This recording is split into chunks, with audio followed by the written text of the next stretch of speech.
Apa kabar pemirsa iJogja? Saya Graciela Onadea akan menyampaikan informasi terkini seputar pemerintah daerah Istimewa Yogyakarta. ASN Lingkungan Pemerintah Daerah DIY mengikuti upacara peringatan Hari Otonomi Daerah ke-27 di lapangan Kepatihan beberapa waktu lalu. Dalam peringatan Hari Otonomi Daerah ini, Sri Sultan fokus pada reformasi kalurahan sebagai implementasi otonomi daerah di wilayah Daerah Istimewa Yogyakarta. Tahun 2023 menjadi tahun krusial bagi Indonesia dalam menggapai cita-citanya. Hal ini dinyatakan dalam tema peringatan Hari Otonomi Daerah, yaitu mewujudkan otonomi daerah maju Indonesia unggul. Salah satu yang patut diwaspadai ialah ancaman perlambatan ekonomi. Meskipun Indonesia diprediksi mengalami pertumbuhan ekonomi sebesar 4,9 hingga 5%. Di Daerah Istimewa Yogyakarta, implementasi otonomi daerah diwujudkan dalam perluasan otonomi kalurahan, di mana ujung tombak pelaksanaan pemberdayaan masyarakat ada di tingkat kalurahan. Dalam sambutannya yang dibacakan penjabat Sekda DIY, Gubernur DIY menyampaikan bahwa kalurahan memiliki potensi konkret menjadi pondasi kemandirian masyarakat dengan meningkatkan partisipasi warga serta pemanfaatan sumber daya ekonomi. Sri Sultan berharap reformasi kalurahan mendapat dukungan penuh oleh pemerintah pusat, serta menjadi kerja bersama antar pemerintah kabupaten kota, OPD, dan segenap pemangku kepentingan. Berkenaan dengan hal tersebut, Sri Sultan pun tak lupa menyampaikan beberapa hal yang harus diperhatikan berkaitan dengan potensi dan tantangan reformasi kalurahan. Maka setidaknya ada beberapa hal yang patut diperhatikan, yaitu reformasi kalurahan daerah istimewa Yogyakarta harus dilakukan dengan model sederhana dan mudah dipahami. Dikoneksikan dengan program keistimewaan untuk mewujudkan lapangan kerja baru dan investasi. Didesain untuk mengantisipasi kemiskinan dan kesenjangan. Mendukung peningkatan kapasitas sumber daya manusia, memberikan manfaat nyata untuk aparatur kalurahan maupun untuk warga masyarakat, serta memiliki aturan main yang memberikan ruang inovasi dan mendukung proses digitalisasi desa. Peringatan Hari Otonomi Daerah juga menjadi momentum mendukung visi Presiden Joko Widodo yang kerap menyinggung konsep pembangunan dari pinggiran dan perbatasan.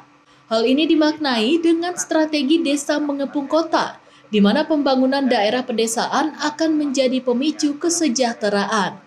Dalam upacara ini juga penjabat Sekda DIY menyerahkan langsung penyaluran 40 paket bantuan berupa tas sekolah dan uang santunan dari Basnas DIY kepada perwakilan anak-anak panti asuhan.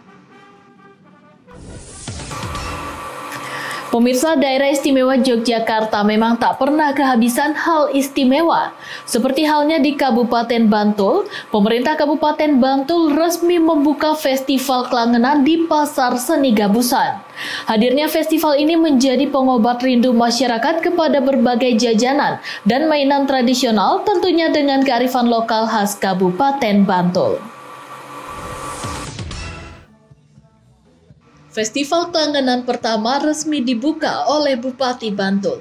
Serupa dengan Pasar Kangen, di Festival Klangenan Anda dapat menemukan berbagai hal bernuansa kekunoan yang membawa Anda kembali ke masa lalu, seperti kerajinan tangan, barang antik, jajanan tradisional, hingga mainan anak dari tempo dulu. Digelar bersamaan dengan momen Idul Fitri, masyarakat Bantul dan pengunjung dari luar DIY diharapkan dapat menikmati suasana nostalgia kampung halaman.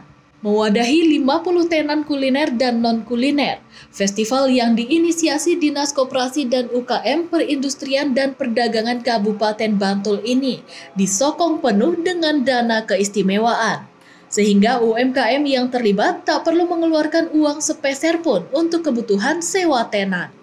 Berdasarkan dialog dengan para pemilik tenan, acara ini menjadi salah satu roda penggerak perekonomian masyarakat.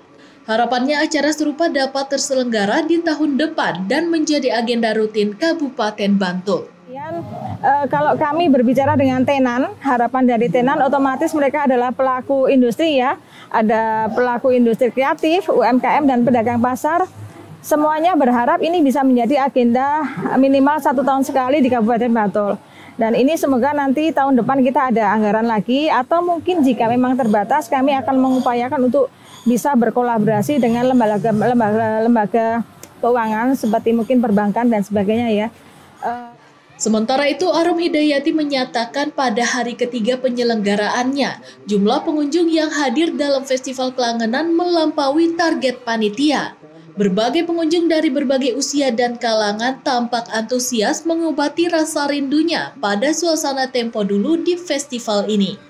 Salah seorang pelaku UMKM yang terlibat pun mengapresiasi keistimewaan Festival Klangenan pertama ini. Bahkan ia pun telah mempersiapkan tema untuk festival serupa di tahun depan.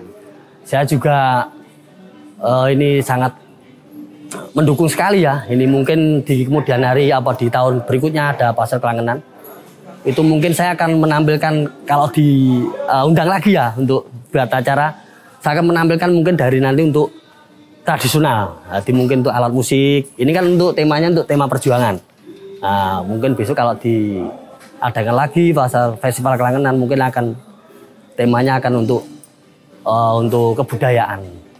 Itu pokoknya untuk pasar Klangenan sendiri saya support lah.